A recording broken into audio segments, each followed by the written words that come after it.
सुप्रभात बच्चों, हम पढ़ रहे थे सवैये।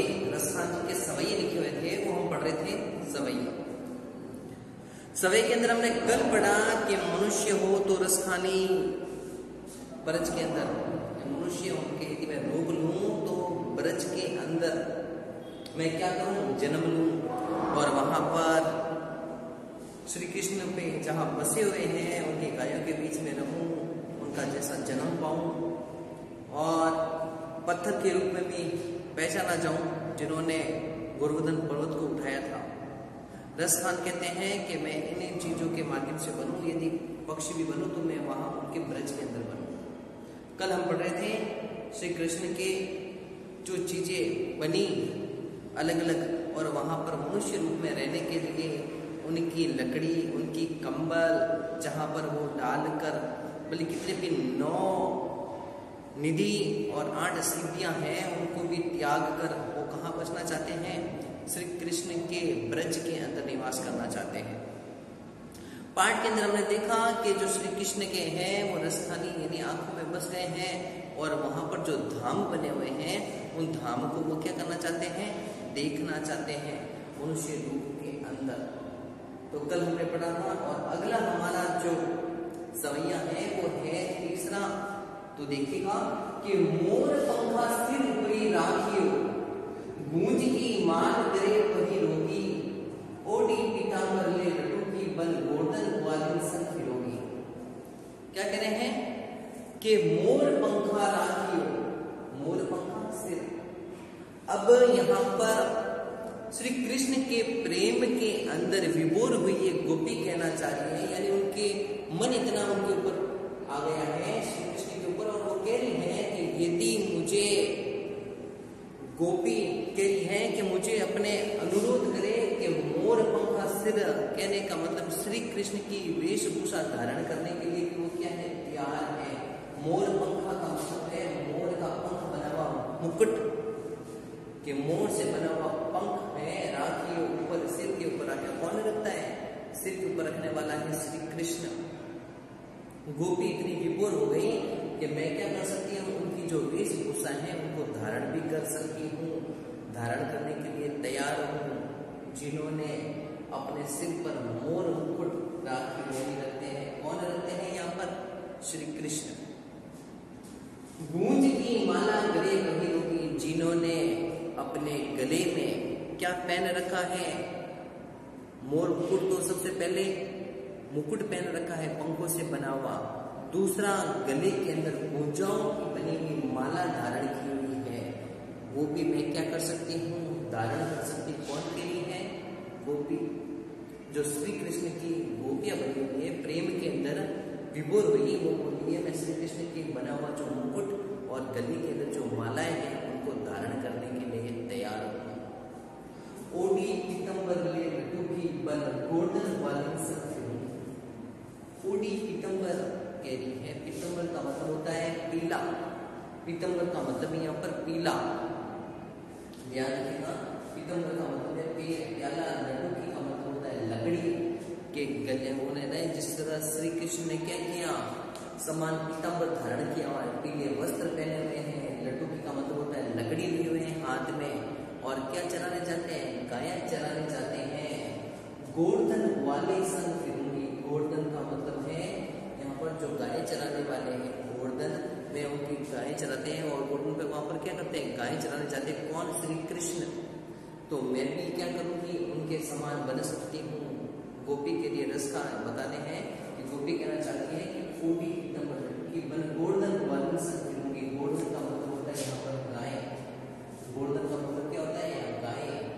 गले का मतलब होता है गले में, और गुंज का मतलब होता है गुठी में रहती है। कह रहे हैं कि मैं यहाँ पर श्री कृष्ण के जो पीतांबर वस्त्र पहन रखे हैं मैं उनको धारण करूंगी, हाथ में लकड़ी लूंगी और गोवर्धन जहाँ गाय और ग्वालों के संग चलूंगी और फिरूंगी, यानी वहां पर जो गाय चढ़ती है उनके साथ में मैं क्या करूंगी, गाय चलाने जाऊंगी। कौन के लिए, गोपियां के लिए। किसके माध्यम से, रसखान के माध्यम में बताया है। रसखान का माध्यम देखिए गोपियों के द्वारा बताया गया। भाव तो वो ही मेरो रसखानी सो तेरो में सब स्वांग करूंगी। भाव तो, भाव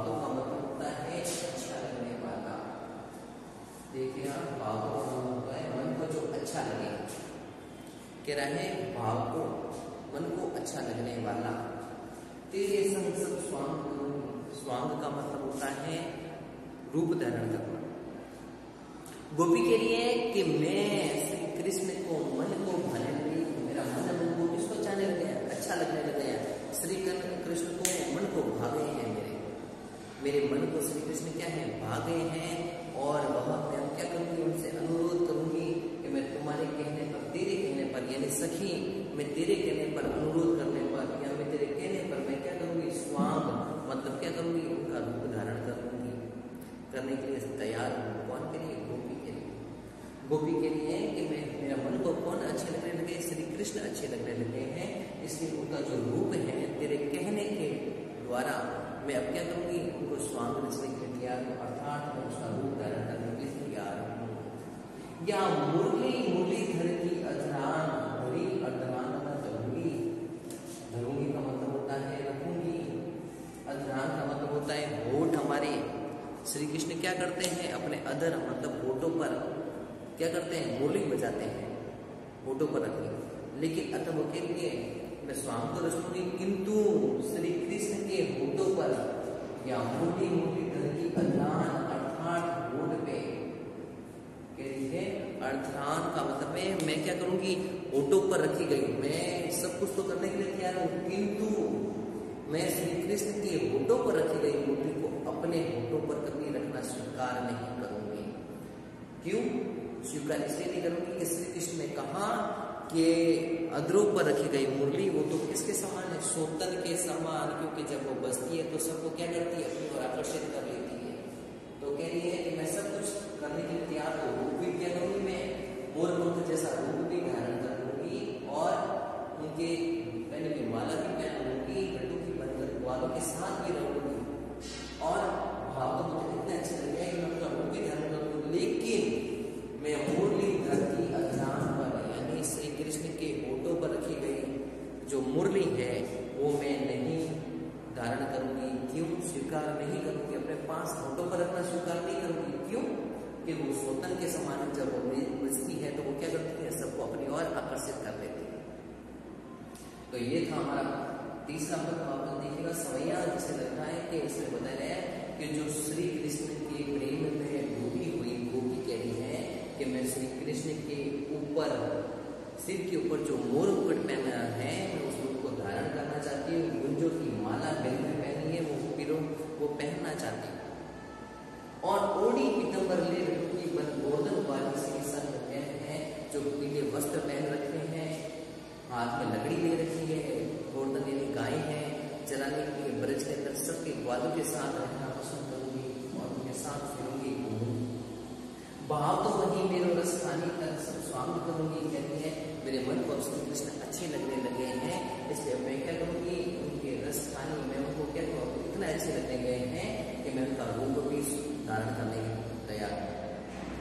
लेकिन सखी मैं उनके जो मुरली धर की अधरान जो उनके द्वारा होठों पर लगी हुई मुरली है उनको मैं धारण नहीं करूंगी। क्यों कि अधरान की नंद होगी, इसलिए नहीं रखूंगी कि वो सोतन के समान है, जब वो बजती है तो उसको क्या करती है, अपनी ओर आकर्षित कर लेती है, इसलिए मैं उनको धारण नहीं करूंगी।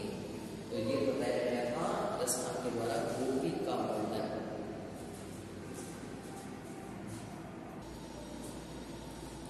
तो अगला समय था हमारा चौथा कि काननी दे अंगूरी रही वो जब ही मुरली धुनी मन बजे।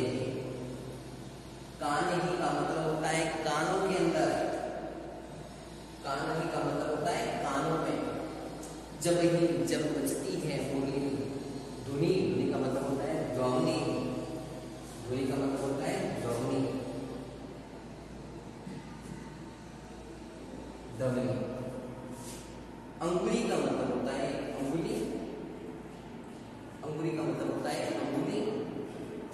जब भी मुरली धुनी मन, धुनी का मतलब होता है मन और मन का मतलब होता है धीरे, बजे का मतलब होता है बजती है। कान ही दे अंगुरी रही को जब ही मुरली धुनी मन बजे, कहता है यहाँ पर कृष्ण की बांसुरी की धुन से मग्न गोपी कह रही है। गोपी का कथन है कि जब श्री कृष्ण की बांसुरी की धुन बजती है तो अंगुरी अंगुली का मतलब होता है अंगुलियां। ठीक है, जब श्री कृष्ण की धीरे धीरे मीठे स्वर के अंदर बांसुरी बजाएंगे तो मैं अपने मन अर्थात धीरे, मन का मतलब होता है धीरे धीरे,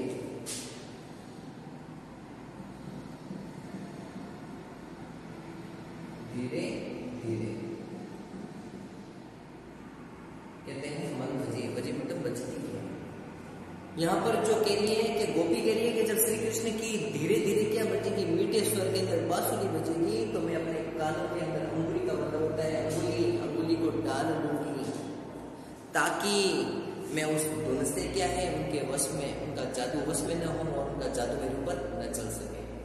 अन्यथा क्या है कि जो श्री कृष्ण की जब बांसुरी बजती है तो अगले को क्या कर देती है, मोहित कर देती है और उसको वश में होना पड़ता है श्री कृष्ण के, क्योंकि इतनी प्यारी लगती है वो मनमोहनी कि वो क्या होती है, मन उनके क्या है, मन में जो बांसुरी की आवाज है उसका जादू चल जाता है और अपने और वशीभूत हो जाती है। कौन? गोपियां।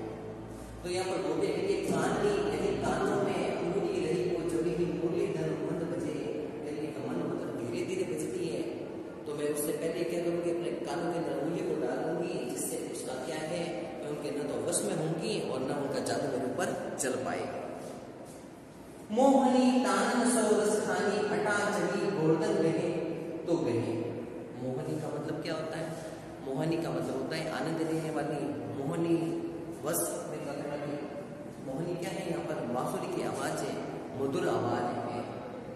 तानन, तानन का मतलब होता है बजने लगती है जब, तानन का मतलब तानों से, तान मतलब क्या होता है जब बजती तो क्या अलग अलग तान आती है, किससे? बांसुरी से। सोरसनी अटा चली, अटा का मतलब होता है रही, और रही का मतलब होता है रंगी, ध्वनि का मतलब होता है धुन, बजे मतलब बजता है। तानन का मतलब होता है तानों से, अट्टा का मतलब होता है अट्टालिका, अट्टा का मतलब होता है अट्टालिका, अट्टालिका का मतलब होता है महल। के लिए कि मोहनी तानन रसखानी अटा चली गोर्धन गहे तो गहे गहे। कह रहे हैं कि मैं क्या करूं, जब श्री कृष्ण की मोहनी जो मधुर आवाज है वो आनंद देने वाली है, बड़ी अट्टालिका मतलब महलों के ऊपर चढ़कर भी वो अपनी मीठी आवाज बजाए तो भी वो क्या है, वो उनके सामने नहीं होगी। और गोवर्धन अर्थात गोधन गीत गाए, लोक गीत होता है गोधन, वो गीत भी गाए तो भी उसका असर नहीं होता। कहने का मतलब है मुरली बजाए या फिर मोहनी मुंह से अपने क्या करे, वो गीत गाए, लोकगीत। गोधन का मतलब होता है लोकगीत है, यहाँ पर गोधन का मतलब होता है लोकगीत। भले वो क्या करे, यहाँ पर गोपी कहना चाहिए कि मुझे मुरली बजाए तो उसको कानों में डाल दूंगी, लेकिन जब मोहनी तान बली अट्टा, अट्टा का मतलब होता है महलों के और, यानी अट्टालिका यानी ऊपर वाला जो भाग होता है वहां पर चढ़ कर भी वो क्या करे, लोकगीत गाए तो भी मैं क्या करूंगी, उसका असर मेरे पर ऊपर कोई असर नहीं होने वाला है। कौन के लिए? गोपी के लिए। यहाँ पर किंतु यदि किसी प्रकार मधुरी बांसुरी उसके कानों में पड़ गई, तेरी कहो शीघ्र ब्रज लोगनी का काली ही को कितनों समझे। तेरी, तेरी का मतलब होता है यहाँ पर पुकारना, गहे का मतलब गाए। कह रही है यहाँ पर तेरी कहो शीघ्र ब्रज लोगनी, कह रहे हैं कि यदि मीठी आवाज पुकारने लगी, कौन? मुरली की आवाज यदि पुकारने लगती है तो भी क्या है, उसके धुन कानों में पड़ गई, मान लो पुकारने पर बहुत ज्यादा आवाज आई और उसकी मधुर धुन कानों में पहुंच भी गई तो वह में नहीं रह पाएगी। कह रही है पुकारने पर, कौन पुकारती है? मोहनी, वो आवाज है वो पुकारती है ब्रज लोगनी काली, काली का मतलब होता है कल। यदि कल को कितनों समझे, यदि कोई भी कितना मुझे समझा दे, क्यों नहीं दे, कल यदि मुझे कोई भी समझा दे कि उसमें जो आवाज आनी है वो तेरे कानों में पड़ जाएगी तो भी मैं नहीं समझने वाली। कहने का मतलब है श्री कृष्ण की धुन मेरे कानों में पड़ भी गई तो मैं वश में नहीं रह पाऊंगी। क्यों नहीं रहूंगी? कितनी समझे, बोले कोई भी मुझे कितना समझाए, लेकिन वो जब मेरी कानों में पड़ गई, क्या मोहनी मधुर बांसुरी की आवाज कानों में पड़ गई तो मैं वश में नहीं रह पाऊंगी। कौन नहीं रह पाऊंगी? कौन का होता है कल। कौन मतलब कहती है कि मुझे बोले कोई भी कितना, डेरी डेरी का मतलब होता है यहाँ पर पुकारना, यानी बांसुरी की आवाज है पुकारना। यदि कोई भी क्या करे, उसे पुकारे तो यदि मेरे कान में पड़ गई तो मैं अब क्या है कल मैं उसको बोली कितना भी मुझे कोई समझा दूं, लेकिन मैं क्या है बस में ना रह पाऊंगी अब तो, क्योंकि उसकी मधुर आवाज क्या है कानों में आ गई। माई ने मुख मुस्कानी समहारी न जेहे न जेहे। माई माई मतलब हे माँ, हाय माँ, मेरी माँ। माई मतलब है माँ कि हे माँ तेरी मुख की जो मुस्कानी तेरी है, तेरी माँ तेरे चेहरे पर जो मनोहर मुस्कान है, मुस्कान समहारी समारी का संभाल ही नहीं चाहूंगी मैं, तेरी जो मुस्कान है ऐसी मन भावन मुस्कान किसकी, श्री कृष्ण की कह रहे हैं यहाँ पर कि हे माँ। ये कहने का मतलब है यहाँ पर हाय माँ, ये जो कृष्ण की जो मुस्कान है मनमोहन मुस्कान है मैं संभाली यानी संभल नहीं जाऊंगी, संभले नहीं जाऊंगी। इससे मतलब सारे को मतलब कितना भी मुझे संभाले, कह रहे हैं कि बच्चे मुझे कितने भी कोई संभाले लेकिन मैं संभली नहीं जाऊंगी। क्यों? उनकी जो आवाज है मेरे कानों में आएगी और मनमोहन जो मुस्कान सामने मेरे सामने नजर आ जाएगी तो उसका जो जादू चलेगा, मुस्कान का मन भाव जादू, मैं उससे बच नहीं पाऊंगी। कौन के लिए? गोपी के लिए। वापस देखिएगा यहाँ पर कि काननी अंगों की अरीबो जड़ी बोली धुनी मत बजे है, मोहनी तान सौरस्थानी अटा चढ़ी मुदन है। यहाँ पर जो गोपी है कृष्ण की बांसुरी की धुन के बारे में बता रही है कथन के माध्यम से। चलिए कि यदि धीरे धीरे मेरे कृष्ण की क्या है धुन आने लगेगी बांसुरी की तो मैं अपने कानों में अंगुली डाल दूंगी ताकि उसका स्वर है मेरे कानों में न पहुंचे, उनका जादू न चल सके। और तानवी यदि क्या है न चल सके कानों में, जब यदि अपन ने अंगुली डाली तो उसकी धुन नहीं आएगी। लेकिन मोहनी तानवी वो क्या करे ऊपर महलों के ऊपर चढ़कर या ऊंचे भाग पर चढ़कर आनंद सागर के ऊपर चढ़कर वो क्या करे मीठी तान बजाए, मीठी मीठी तान बजाए, लोकगीत गाए तो वह क्या करेगा उसका असर भी नहीं होगा। बलि नहीं चढ़कर चढ़ा हो तो भी उसका असर नहीं होगा। और के लिए गोपी के लिए तेरी कबोसी गिरे ब्रज लोकनी काहे काले ही को कितना भी समझे।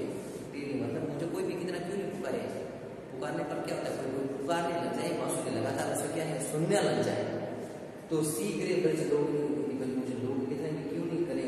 काले ही मतलब होता है शीघ्र मतलब सारे लोग कितना भी क्यों नहीं समझाए। लेकिन जब उनकी मंद मुस्कान है कान में पड़ गई तो मैं वश में नहीं रहूंगी। वो बोलिए जब मुझे कोई भी पुकारेंगे बांसुरी पुकारेंगे तो मैं बाद में भी वश में नहीं रहूंगी। किंतु मायने के हे माँ जब श्री कृष्ण की मुस्कान है मनमोहक मुस्कान मेरे सामने आ गई तो मैं उसके जादू से बच नहीं सकूंगी। न जहे जहे यानी मैं उसके जादू से ना बचूंगी। मुझे भले कितना भी संभालूं लेकिन मैं उसके मुस्कान से नहीं बच सकूंगी। कौन कह रही है? गोपी कह रही है। तो रसकाल के जो सवैये थे हमने 4 सवैये बड़े अच्छे से इनको समझा आपने। आप अपनी नोटबुक में अच्छे से इनका भावार्थ लिखेगा और व्याख्या कीजिएगा। सारे हमने समझा दिए हैं सवैये, इनको अच्छे से कठिन शब्द हमने समझाए हैं, इनको अच्छे से देखिए, इनको समझे और इसके अंदर जो प्रमुख प्रमुख कठिन शब्द आए हैं उनको अच्छे से देखिए और अपने नोटबुक में भी अवश्य उतारें। उसी के द्वारा व्याख्या की जाती है और अच्छे से समझी जा सकती है। तो सारी व्याख्या मैं आपको एक साथ बताऊंगा, आप अपनी नोटबुक में उतारें